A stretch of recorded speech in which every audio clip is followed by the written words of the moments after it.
G'day ladies and gentlemen, welcome back to the rainy evenings that's going on right now. But that will not stop the grind, as it were. It is a freezing evening, it is a wet evening, but that will not stop the topic at hand, because of course there's a few things going on. That's a guy I know. So naturally, with every video that I have a topic, obviously we're going to get down to business. So today's topic's a little bit more morbid than usual. It was not supposed to rain tonight, so it's a bit annoying that it is raining. And there's an alarming statistic popping up lately in the motorcycling realm that's been really not good, actually, at all.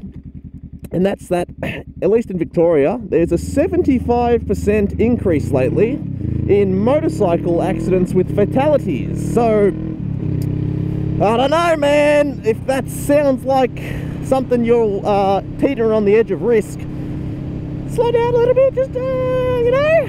Well, I think, obviously, now that it's winter, the risk is it's always going to be higher than it would otherwise be. Forgive me for having a dark video. I was out all day, and it was a nice time with the missus, so now it's dark, and you're getting a dark vlog, all right? Enjoy the night time, baby. But yeah, so it's cold, the roads are wet, the roads are cold, your tyres are cold, so naturally there's going to be a little bit more slipping and sliding anyway on the motorbikes. So, look, the environment is not great for riding around right now, which is unfortunate. So please, if you are riding, man, take it easy. I don't want to hear any people in my Discord having fatalities or people they know, and I don't want any of the regulars to just go silent for morbid reasons. Man, it's always terrifying when you hear all this news of people crashing and dying. You don't like it. It's not good to hear. Although there was an influencer guy who died recently on the freeway. Now, no one deserves a death, but he was known for having a lot of speeding and not wearing gear as a combination. Look, he didn't make the best chances of survival is what I'm hearing, but no one deserves the eternal nap, you know, the big long sleep. So if you are riding around like a bit of a knob, perhaps remember that it is winter, the roads are slippery, so the chances of you having an episode of woo is not very low like it is in summer.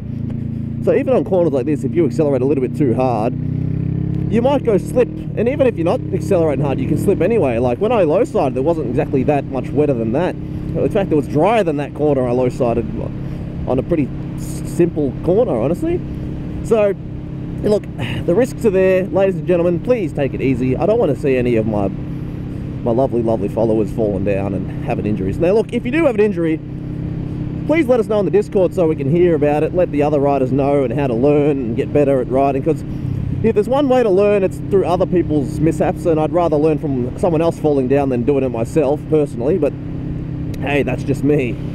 Oh, fun fact, if you haven't actually realized this and you get raindrops on your visor, just look left and right. The wind will clean up all those excess drippies. Or actually, you can ceramic coat your visor. That will help quite a lot. But yeah, I've been doing a lot more of these late night rides personally myself.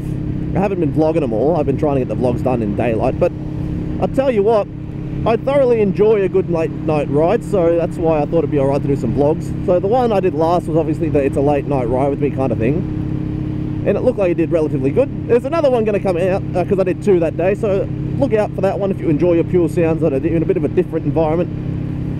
But yeah, I enjoy the late night rides. They're very calming, alright? You know, wearing all black on a black bike, or dark grey technically, preaching about the epitome of riding safe at the moment. That's just how we do things over here. So yeah, if you are riding night, you don't always have to be dark and as black as I am. So please, if you don't feel dorky wearing a high-vis vest, do it anyway, man. The safety's it's always worth it. Oh, these gloves. They may be waterproof in the areas that aren't worn out, but they are not very warm. So the Thinsulate gloves are good up until about maybe at 9 degrees Celsius, whatever that is in Fahrenheit. Not a chance, mate. I don't know. I don't speak in eagles. So there's another brand I have, which are the other gloves you see me wearing, which are much better for the winter riding. These, however, are not very good. for very cold weather.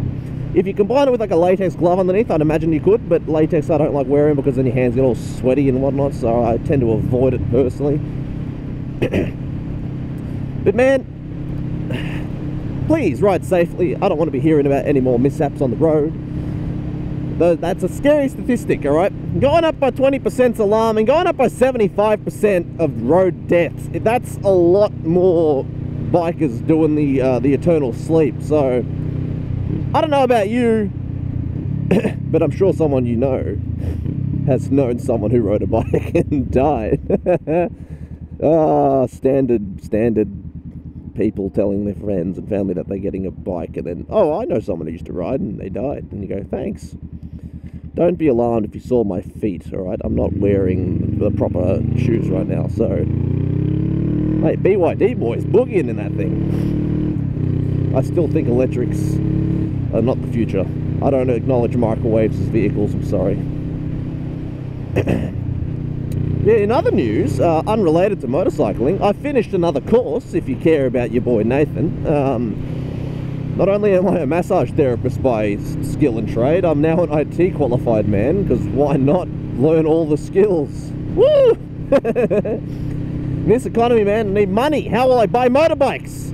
People thinking I bought an R1 because I posted that video of my mate's R1. R1 good, believe me, I would love an R1. But I don't know if I want to buy an R1. Like, a full power leader bike is obnoxious for Australian roads, whereas mid-sized naked bike or sports bike much more streetable, because I don't intend on ever tracking really in my current demographic of income, so maybe one day though. But look, I experienced the R1 and there's just no way I could enjoy that thing, because I would always be tempted to speed everywhere, because that thing is just designed to be in every gear that isn't first. Once you're past 160. So if your only gear on the road that's legal is first gear, obviously your bike's going to be twitching at the thought of accelerating every possible option it has. So I'd rather not tempt myself, but you never know. If all the stars align, I could get one. R1s are so sexy, they make a great note, but also most road deaths happen on R1s, kids, because they're probably the most popular bike in that demographic of leader bike, and they're not that expensive either. A CBR 600, for reference, brand new, is the same price as an R1, which is outrageous Honda tax. Although I would love to have an RSV4. That is my dream bike to have. So maybe one day. I was contemplating getting an MT10 at one point, but I decided against it so far because I just don't know if it's worth it, you know? Ooh, is that a kinetic blue Falcon U? Don't mind if I yes. I do like kinetic blue. We have an XR8 the same colour, and they are bloody divine. I do not need to be in 5th gear here. I tell you what, ladies and gentlemen, as long as you're all riding safe and everything is going well, that's all that makes me happy. Send me some messages in the Discord down below on what kind of stuff you're doing these days on your bike. Send us some photos or any other hobbies. Guitars are pretty popular at the moment. Otherwise, ladies and gents, take it easy, keep it Jeezy, be safe as always, and have a good one. Peace, bye!